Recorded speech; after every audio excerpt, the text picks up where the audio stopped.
जय श्री कृष्णा दोस्तों, स्वागत है आपका अपने YouTube चैनल एम फिजिक्स पर। दोस्तों, हम वेग के आधार पर गति के प्रकार पढ़ रहे थे और हमने उसके आधार पर दो प्रकार पढ़े थे।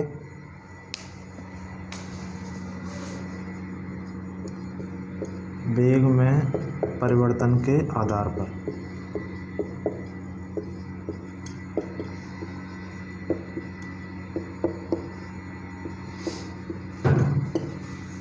दो प्रकार पढ़े थे, जिनमें से पहला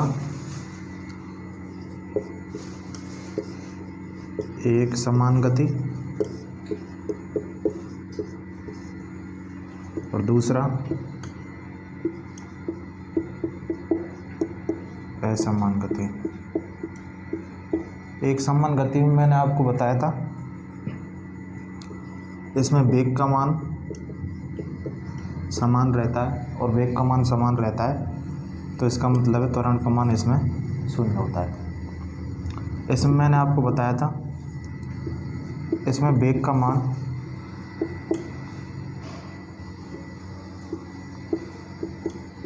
कांस्टेंट नहीं होगा,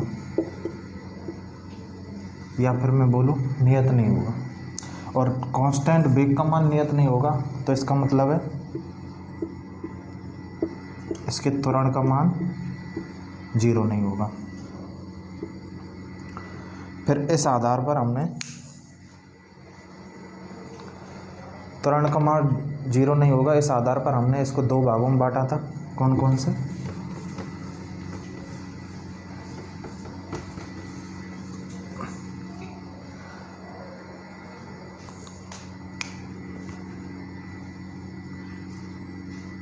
ए नॉट इक्वल टू 0, इसके आधार पर हमने इसको दो भागों में बांटा, जिसमें वस्तु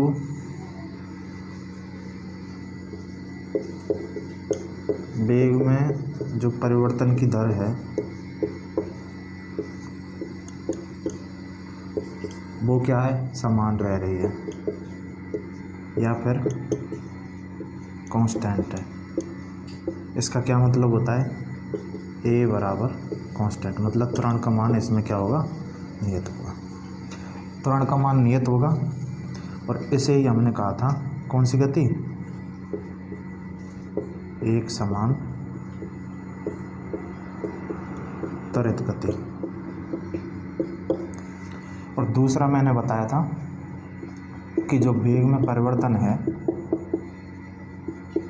वेग में परिवर्तन की दर वो बदल तो रही है, वेग बदल तो रहा है, लेकिन समान नहीं है। कभी वेग में परिवर्तन 5 है, कभी वेग में परिवर्तन 10 है, कभी वेग में परिवर्तन 15 ही है, कभी वेग में परिवर्तन 13 ही रह गया, तो समान नहीं है। इसका मतलब क्या होता है? ए का मान भी कांस्टेंट नहीं है और क्या नहीं है, नॉट इक्वल टू 0, 0 तो है ही नहीं। इस आधार पर इस गति को कहा था हमने असमान त्वरित गति। इसमें से आज हम इसके बारे में जानकारी प्राप्त करेंगे।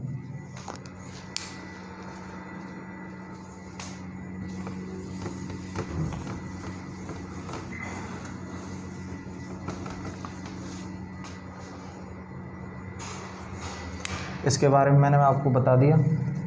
इसमें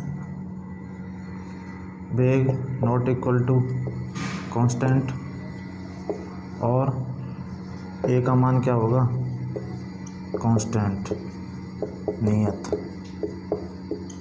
ऐसी गति जिसमें त्वरण का मान समान रहता है, बदलता नहीं है, कौन सी गति कहलाती है? एक समान त्वरित गति कहलाती है। और इस गति से संबंधित जो भी प्रश्न होते हैं उनको सॉल्व करने के लिए जिन समीकरणों का उपयोग हम करते हैं उन्हें कहते हैं, नॉर्मल भाषा में हम इन्हें कहते हैं गति के समीकरण। और जबकि इनका वास्तविक नाम होता है एक समान त्वरित गति के समीकरण, इनको हम कहते हैं गति के समीकरण। लेकिन ये केवल और केवल एक समान त्वरित गति के लिए ही लागू होते हैं। इस गति के किसी और प्रकार के लिए ये लागू नहीं होते हैं। केवल और केवल जिनमें त्वरण का मान समान रहता है, नियत रहता है, कांस्टेंट रहता है, उन्हीं के लिए हम गति के समीकरणों का उपयोग करते हैं। अब हम गति के समीकरणों को निकालने की 3 विधियाँ हैं, जिनमें से 10वीं तक कक्षा 9 में हम 2 विधियाँ पढ़ते हैं, जिनमें से पहली गणितीय विधि और दूसरी ग्राफीय विधि। और जो तीसरी विधि होती है उसके बारे में हम जानकारी करते हैं क्लास 11th क्लास में। आज हम 2 विधियों से गति के समीकरण निकालना सीखेंगे, पहली गणितीय विधि और दूसरी ग्राफीय विधि।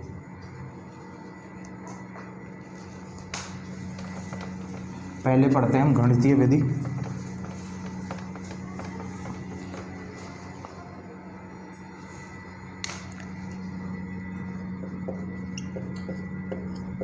गणितीय विधि, इसमें मान लेते हैं एक वस्तु है जिसका वेग, प्रारंभिक वेग u है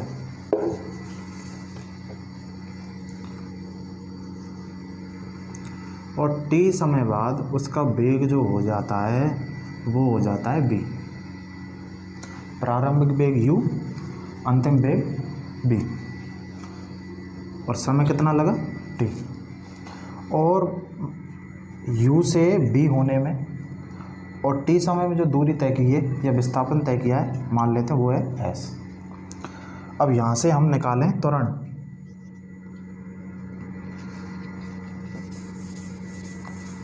त्वरण का मान निकालें, इधर निकाल लेते हैं।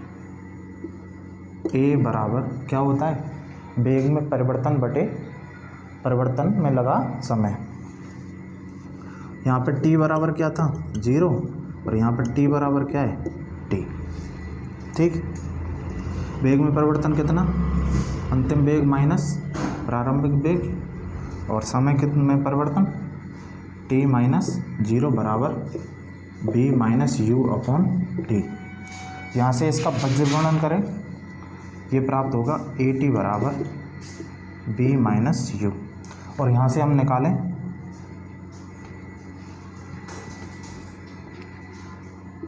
b बराबर u प्लस at।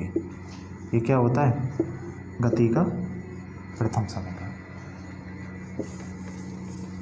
अब निकालते हैं दूसरा समीकरण।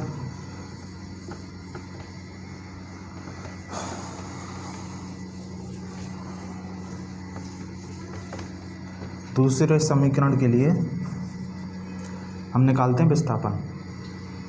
विस्थापन क्या होता है, औसत वेग इनटू समय। औसत वेग क्या हो गया, b प्लस u अपॉन 2, अंतिम वेग प्लस प्रारंभिक वेग बटे 2, और समय कितना हो गया t। यहाँ से हम प्रथम समीकरण से इसमें b का मान रखते हैं। s बराबर हमें प्राप्त होगा, b का मान रखा u plus at plus u upon 2 into T. u और u 2u हो गए और at, यहाँ से प्राप्त होता है 2u plus at upon 2 into T. यहाँ से 2 का भाग देंगे इसमें, ये प्राप्त होगा हमें u, और इसमें देंगे at बटे 2 और इंटू टी। टी का अंदर भाग दें, गुणा करें तो हमें प्राप्त होगा s बराबर ut plus half at square. यही क्या होता है, गति का दूसरा समीकरण। ठीक है, अब निकालते हैं तीसरा समीकरण। तीसरे समीकरण के लिए गति के प्रथम समीकरण से।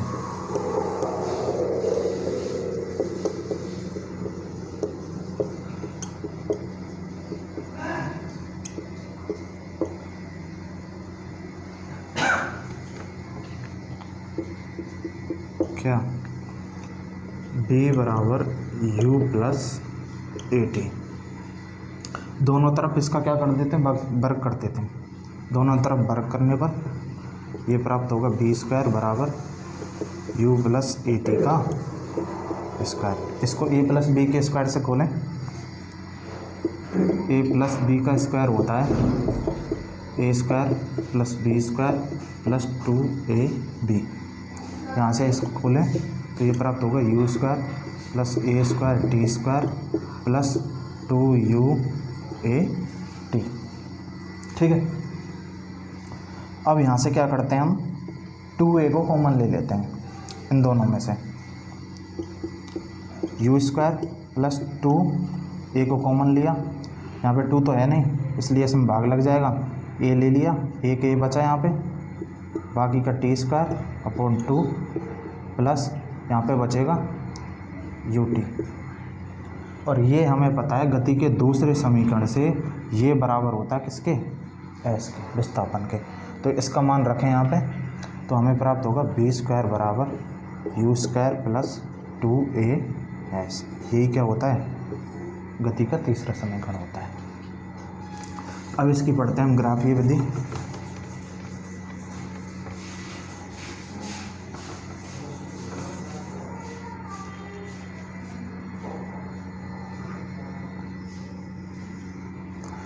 मान लेते हैं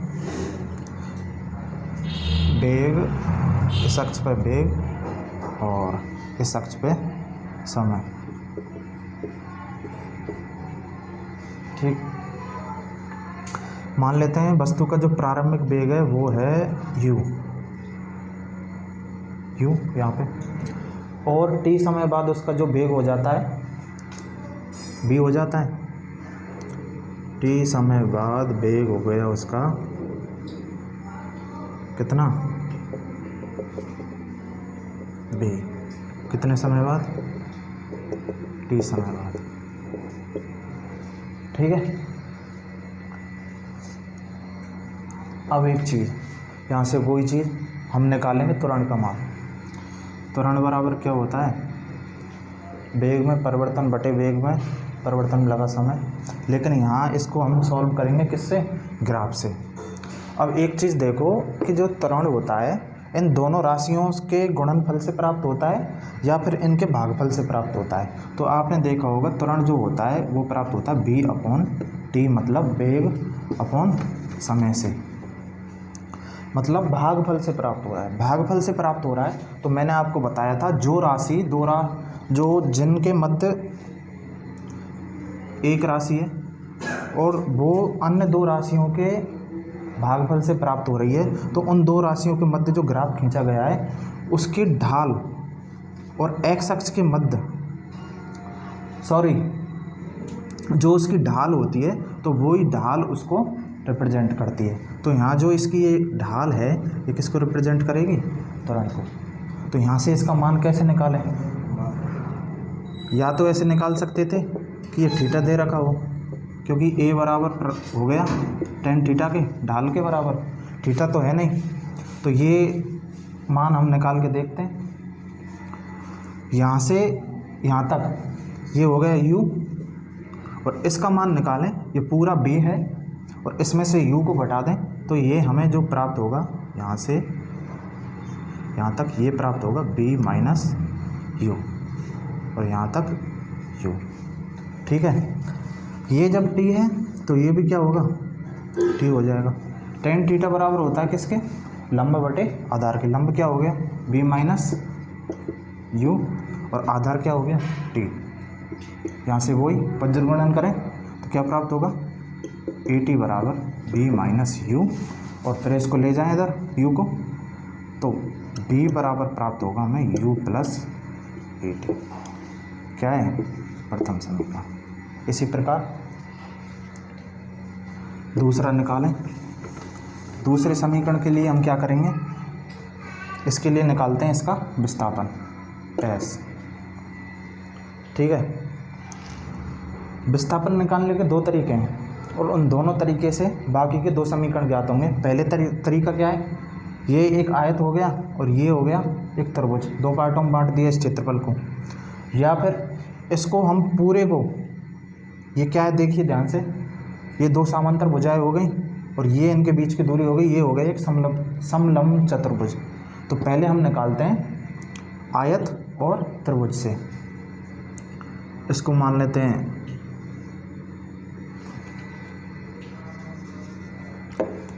एक और इसको मान लेते हैं दो। इससे निकालें एक का क्षेत्रफल प्लस दो का क्षेत्रफल। आपको समझ में आना चाहिए कि क्षेत्रफल के लिए हम ये क्षेत्रफल या विस्थापन के लिए हम इस क्षेत्रफल को क्यों निकाल रहे हैं। मैंने आपको बताया था जो राशि गुणन से प्राप्त होती है, यहाँ पे जो दो राशियाँ होती हैं उनके गुणन से प्राप्त होती है, तो वो जो राशि है जिसको ज्ञात कर रहे हैं वो किससे प्राप्त होगी, उसके क्षेत्रफल के बराबर होगी। तो यहाँ पे जो विस्थापन है इसका वो किसके बराबर होगा, क्षेत्रफल के बराबर होगा। तो यहाँ से क्षेत्रफल, इसलिए हम इसका क्षेत्रफल निकाल रहे हैं। पहले का निकालें, इसकी लंबाई t और ऊंचाई या चौड़ाई u, तो ये हो गया u t प्लस 2 के लिए त्रिभुज हो गया 1/2 आधार गुणा ऊंचाई, आधार क्या हो गया t, ऊंचाई क्या हो गई b माइनस u। ठीक है,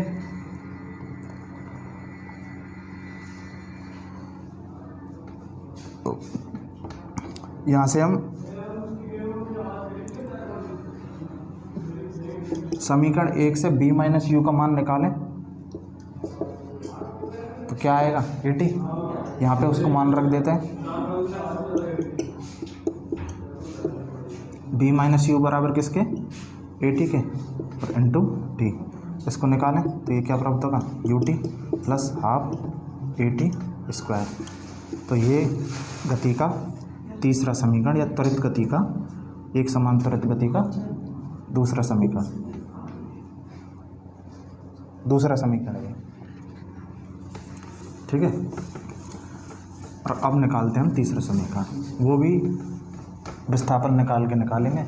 अब दूसरा तरीका मैंने आपको क्या बताया था, इसका क्षेत्रफल निकाल सकते हैं हम किससे, समलंब चतुर्भुज के क्षेत्रफल से।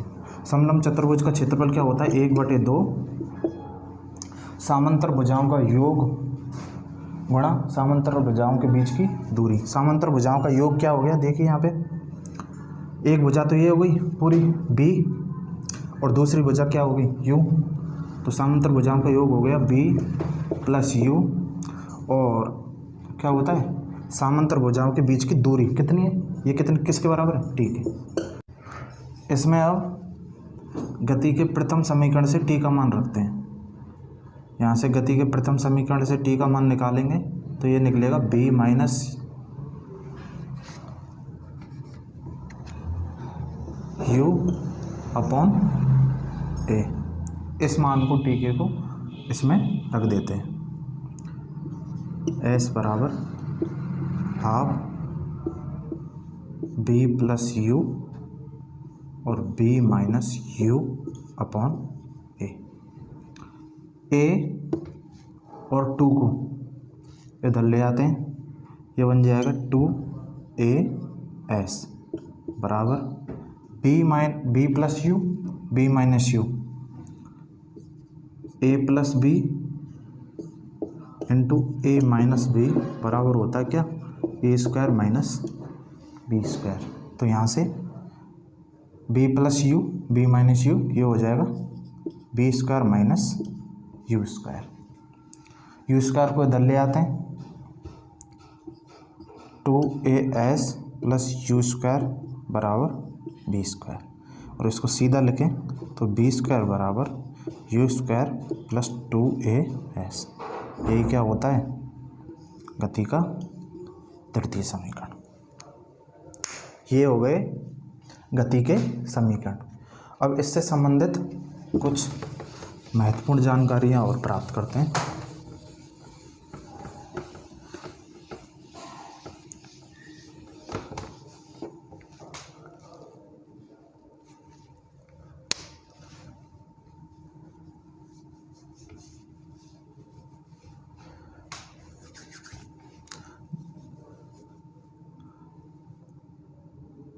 प्रारंभिक वेग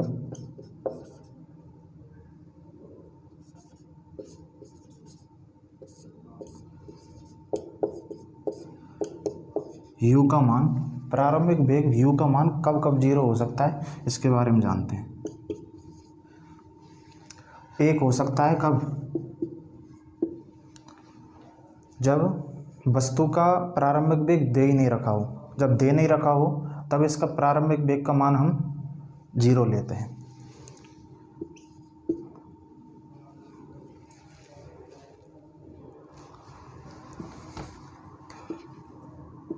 दे नहीं रखा हो, प्रश्न में नहीं दे रखा हो। दूसरा, जब किसी भी वस्तु को ऊपर से स्वतंत्रता पूर्वक छोड़ते हैं तब भी उसके प्रारंभिक वेग का मान क्या होता है, जीरो।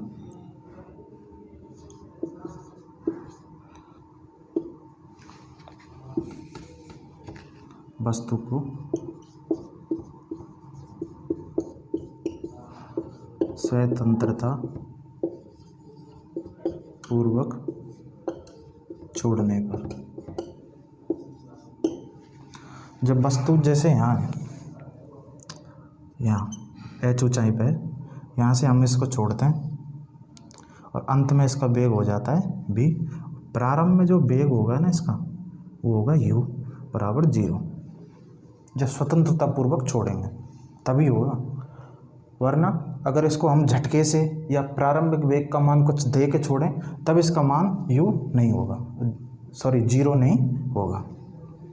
दूसरा, और यहाँ पे हमेशा जब वस्तु ऊपर से नीचे की तरफ आ रही है तो जो उसका त्वरण होगा वो बराबर होगा किसके, प्लस g के बराबर, क्योंकि पृथ्वी अपने गुरुत्वीय त्वरण के मान से उसको अपनी तरफ खींचती है। ऐसे ही अंतिम वेग का मान शून्य कब कब होगा, अंतिम वेग v बराबर जीरो कब कब होगा, इसका जब वस्तु को हम ऊपर की तरफ उछालते हैं तब इसका जो वेग होता है, प्रारंभिक वेग u तो कुछ होता है जिस वेग से हम इसको फेंकते हैं। जब अधिकतम ऊंचाई पे, कब,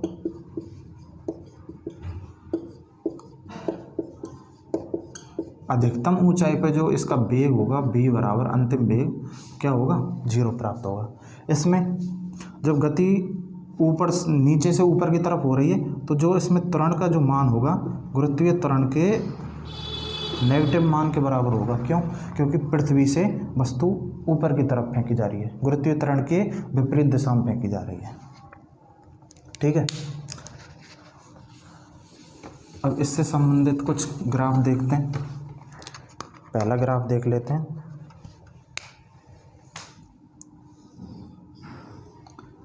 यहाँ पे t और यहाँ पे ले लेते हैं त्वरण। एक समान त्वरित गति है, इसमें a का मान क्या होता है, कांस्टेंट, मतलब जो मान प्रारंभ में होगा वही मान अंत में होगा। तो जो इसका ग्राफ होगा कुछ इस प्रकार का बनेगा, मतलब समांतर अक्ष के एक्स अक्ष के समांतर। दूसरा, इसके वेग के साथ, समय का वेग के साथ ग्राफ तीन प्रकार के बनेंगे। एक जिसमें वस्तु मूल बिंदु से चल रही है और एक जिसमें वस्तु पहले ही कुछ मान ले चुकी है या वेग का मान कुछ पहले ही लिया जा चुका है, इस प्रकार का। और एक और बनेगा कैसा,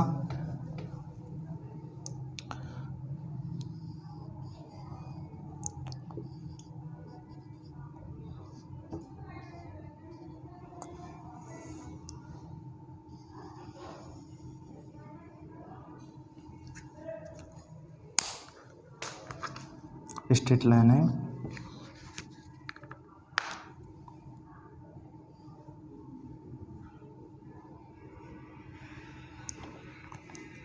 ये कब बनेगा? जब वस्तु को ऊपर से स्वतंत्रता पूर्वक छोड़ते हैं तब बनेगा, जिसमें u का मान क्या होगा? 0। तो वो ऐसे बनेगा। जब वस्तु को कुछ वेग दे के छोड़ते हैं हम, मतलब धक्का दे के नीचे की तरफ फेंकते हैं, तब इसका मान प्रारंभ में कुछ दे दिया है, इसलिए इसका ग्राफ ऐसे बनेगा। जब वस्तु को ऊपर से नीचे की तरफ फेंक रहे हैं तो जो वेग का मान होगा वो अंत में अधिकतम होगा। अंत में आते आते उसका वेग प्रारंभ में 0 या न्यूनतम, अंत में उसका वेग अधिकतम हो जाएगा। तो इसका ग्राफ चढ़ता हुआ बनेगा। इसके विपरीत ये कब बनेगा? जब वस्तु को हम ऊपर से नीचे से ऊपर की तरफ फेंकते हैं, नीचे से ऊपर की तरफ फेंकते हैं तो प्रारंभ में उसका जो वेग का मान होता है वो अधिकतम होता है, और लास्ट में उसके अंतिम वेग का मान क्या हो जाता है? 0 हो जाता है। और लास्ट इसका स्थिति के साथ ग्राफ कैसे बनेगा?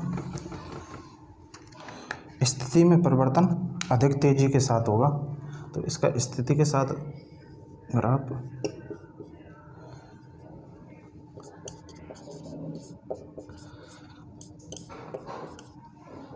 स्थिति के साथ बहुत तेजी के साथ स्थिति चेंज होगी इसकी।